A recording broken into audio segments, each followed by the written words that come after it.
Pour clôturer cette émission et sur ce dossier, hein, notre enquêteur maison, Mamoudou Babila Keïta, on revient, on l'a a eu à parler de ce dossier de long en large en ce qui concerne, confirmé hein, depuis 2 jours, Rémi Lama, Sogimap, l'État débouté, hein, si on peut le dire. Oui, oui, absolument, absolument. C'est un verdict qui vient nous conforter, s'il faut le dire.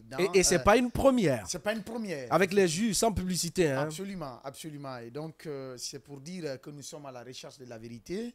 Nous nous sommes intéressés à ce dossier qui oppose l'État guinéen et la société ZMC, une société dite entre guillemets chinoise, à l'ancien ministre de la Santé, le médecin général Rémi Lama, et la société Sogimap. D'accord. La société ZMC qui avait bénéficié d'un contrat de fourniture de kits césariennes avec l'État guinéen en 2015 pour une durée de 3 ans, eh bien, a eu son contrat renouvelé à partir de 2015 pour être terminé en 2018. Donc, 3 ans d'exécution. D'accord. À la suite de ce contrat, il a été rapporté au département, aux autorités du département de la santé que les produits ou en tout cas les équipements qui sont fournis par la société ZMC n'étaient pas de qualité. D'accord, les produits n'étaient pas de qualité. Par endroit, des femmes anesthésiées, c'est ça, hein? Donc n'arrivaient même pas à trouver le sommeil et il fallait procéder justement à ces opérations, à ces césariens. Les tenants il y avait des effets, des effets indésirables justement à ce niveau. Et rappelez aussi que le chef de l'État à l'époque avait pris l'engagement de rendre la césarienne gratuite. Et c'est à cause de cela, justement, c'est à cause de cette volonté politique que l'État a dû mettre les moyens pour permettre à ce que cette volonté, cette promesse soit vraiment une réalité. D'accord. Et donc, la société ZMC qui avait bénéficié de ce contrat de 3 ans, le contrat arrive à terme avec les remarques qui lui sont faites et bien le délai de livraison des produits qui n'étaient pas respectés, d'autres dysfonctionnements qui sont entrés justement dans l'exécution du contrat. Finalement, l'État a jugé nécessaire de mettre un terme à sa collaboration avec ZMC et a ouvert un appel d'offres à l'attention, un appel d'offres international pour la fourniture de kits césariennes qu'ils appellent SONU. D'accord. C'est à la suite de cet appel d'offres que la société Sogimap a bénéficié, n'est-ce pas, de ce contrat de fourniture, cette fois-ci de 3 ans encore, à partir de 2019, d'accord, de 3 ans. Alors, ce contrat a été mis à exécution et la société s'est acquittée de toutes ses obligations contractuelles. Eh bien, ZMC, qui n'a pas voulu soumissionner, est resté à l'écart. Tout est resté intact, il n'y avait pas de reproche, il n'y avait aucune plainte en la matière, d'accord. Maintenant, c'est après le coup d'État, il faut dire d'abord, bien avant cela, que la société ZMC avait démarché dans tous les sens à ce que le département lui fasse parvenir, n'est-ce pas, la demande pour la livraison encore de nouvelles acquisitions, d'accord, de nouveaux produits. Le département a apporté, n'est-ce pas, ses reproches, ses remarques à l'exécution, aux clauses contractuelles qui le liaient à la société ZMC. Donc, il a été fait remarquer que non seulement la société n'était pas dans le délai en termes de livraison des produits, mais aussi la qualité des produits était aussi questionnée. Et au-delà, la personne qui était responsable, ou en tout cas qui se présentait au nom de la société, n'a pas su livrer aux autorités compétentes n'est-ce pas, le certificat qui lui donne le plein pouvoir de représenter la société. Il s'agit bien entendu du médecin, de ce chirurgien, Dr Patesso, qui servait du côté de l'hôpital Ignace Dine. On lui a demandé beaucoup de choses et même l'autre observation qui est plus grave, qui a été reprochée à ce contrat, c'est que toutes les pages du contrat ont été paraphées par 3 personnes. La personne responsable des marchés publics PRMP du ministère de la Santé, le ministre lui-même et le représentant de ZMC. Sauf que la page, n'est-ce pas, qui rapporte au délai du contrat, cette page ne comportait qu'une seule signature. Donc, l'autorité compétente d'alors, en l'occurrence le Premier ministre, a fait remarquer qu'il y a du faux et usage de faux dans le contrat. Et donc, il fallait de facto résilier le contrat avec ZMC et procéder à l'ouverture immédiate ou à la prise de décision immédiate pour éviter qu'il y ait rupture de stock dans les structures sanitaires. C'est ce qui a valu justement à l'ouverture de l'appel d'offres international. La société ayant bénéficié et ayant exécuté, n'est-ce pas, ses obligations, ZMC écarté du jeu a attendu le lendemain du 5 septembre avec la venue du docteur Pétesso au ministère de la Santé, avec qui, selon les informations, même si on ne va pas le confirmer, il aurait, n'est-ce pas, certaines affinités, eh bien, a profité pour relancer ce dossier.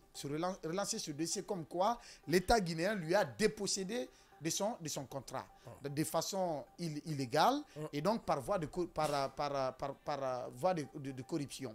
Et donc, il a intenté ainsi une procédure judiciaire par devant la CRIEF contre le général Rémi Lama et la société Sogima pour complicité de corruption.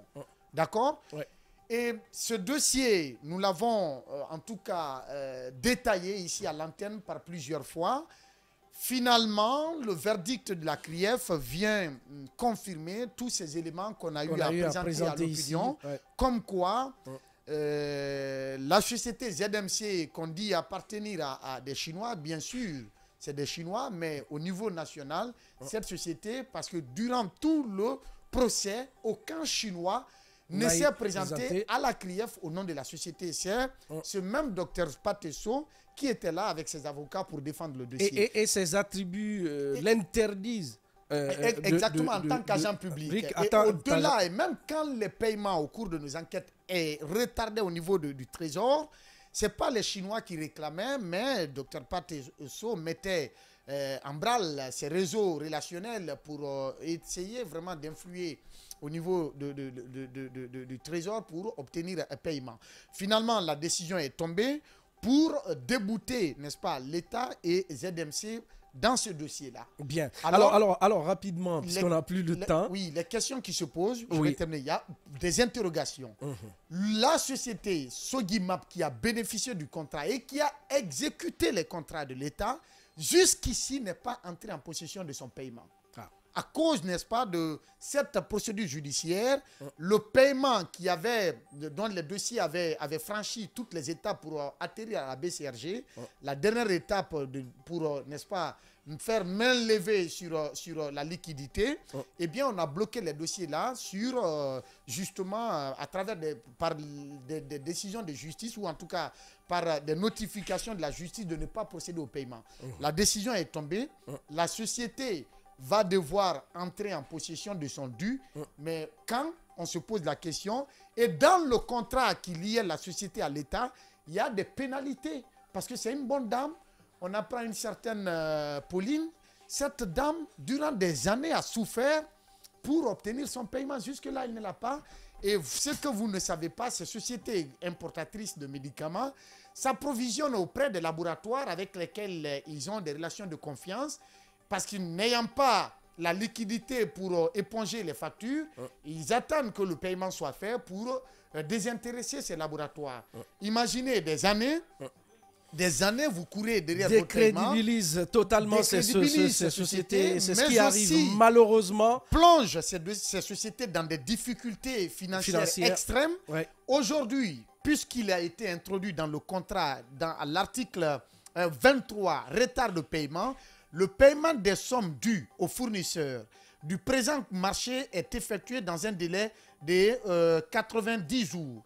En cas de dépassement de ce délai, le fournisseur a droit à des intérêts moratoires calculés au prorata, n'est-ce pas, du nombre de jours de retard. Au taux d'intérêt sera le taux d'escompte de la BCRG majoré d'un point de la date de réclamation. En tout cas, je pense qu'on a eu suffisamment... Est-ce que cette société va bénéficier, n'est-ce pas, de ces pénalités de paiement, de retard de paiement?